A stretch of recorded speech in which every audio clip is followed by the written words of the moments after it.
I want to share with you one of the most important detrimental tips that will revolutionize the way you parent. Now, revolutionize might be a little extreme, but it will really make a huge impact on how you mother. Hi, I'm Nancy Marie Peterson, and I've been doing this mothering thing probably almost 3 decades. And I've done a lot of things right and a lot of things not so right. And I want to share some of the wisdom so hopefully you can not make some of the mistakes I made. So, this one tip I learned way back before I was even a mom.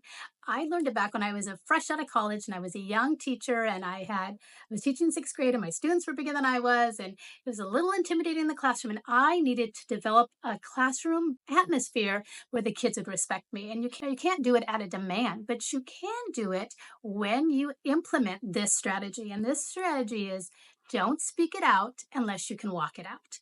So, what that means is don't speak out things if you're not going to follow through with it. If you're not going to get up and take the effort to train and to teach afterwards. So in my classroom, that looked like if I was going to say, hey, there's no talking right now, yet I didn't do anything about the kids talking, they're not going to trust me. So I had to have a consequence, a follow through when I spoke it out. It is so important that same concept that you bring it into your own homes. I remember my daughter was 9 months old and she was walking, and yes, she walked super early and she's walking towards a VCR. And if you don't know what a VCR, it's a thing that plays movies. But basically, she was walking towards the VCR, and I kept saying, no, no, don't touch, don't touch. And she would look back at me, and she knew if my body language didn't get up out of my seat, there was no consequence. I had trained her at such a young age that it didn't matter what mom said. What it mattered is she going to do anything about it? Back then, I learned I cannot speak it out unless I can walk it out. And that is so hard as a parent because we have to be consistent. So, what that looks like in your household, if I say, hey, you need to make the bed, but I don't have time to follow through with that consequence today or tomorrow, I'm leaving or whatever, then don't even speak it out. That was so hard for me is to learn, okay, can I reword that? Can you make your bed? Your kids need to know, are you requesting or are you telling them? Is this something that you're asking of them or is this something you're telling of them? So first of all, it needs to be clear in your words what you're expecting out of this. Is it just a suggestion? Hey, mom's suggestion you brush your teeth. Or is mom telling you, no, we brush our teeth in this household. This isn't about having a military household where you are the fist and the strong arm and it's my way or the highway. This is about teaching your kids that they can trust your words because we want them to trust in God's word. We want them to know that what God says, there's a follow through with. We want our kids to be able to trust us, and they won't if we only walk it out 50% of the time. They're going to look and think 50-50 chance. It's a 50-50 chance that mom's going to do anything. I'll take my odds. So it's so important that what you speak out, you have the ability to walk out. If you can't walk it out, don't speak it out. It looks like this. Your kids have their toys spread out all over the room, and you need them to clean them up. So you want to word it carefully. I need you to clean up your toys in the next 10 minutes. Mom's going to set a timer so you'll know how long you have. And when you're done, please come to the kitchen because I have a surprise for you.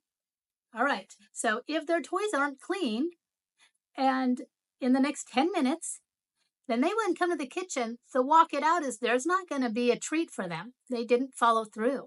The better you parent, the better parameters you put up. Now, there are times that you can't put all those parameters up and you just need something done and you need to nurse the baby or you have a phone call, whatever happens. Majority of the time, 99% of the time, you follow through and they can trust your words. They're going to be more apt to be obedient and follow through the first time. If you can learn this one tip, this one philosophy, this one mindset, when it comes to parenting, it will, I said earlier, revolutionize, but it will change the way your kids learn how to trust and obey you.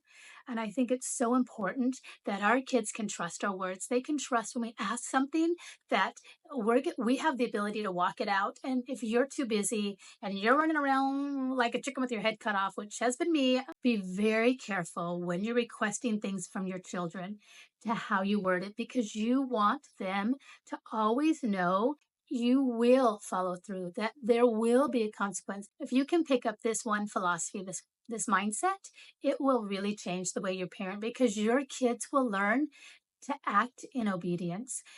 And that is what you want. You want to make sure that you're not just idly shouting out things, or hopefully you're not shouting. You're not just speaking out words to the air, to nothingness, that you're speaking to a child, you're speaking to a young teenager, that you're speaking, if there's something you want done, that there's a clear expectation with it. We really want to train our kids. And the one way to do it is don't speak it out if you can't walk it out.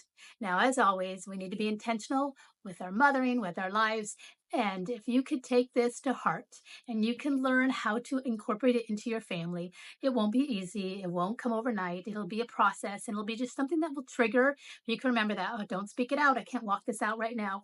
And if you can learn that tip, it will go a long way in your parenting. All right. That is one parenting tip that I think is so important that you grasp as a parent, as a mom, that you learn and you implement into your household because it will make a huge impact on your family.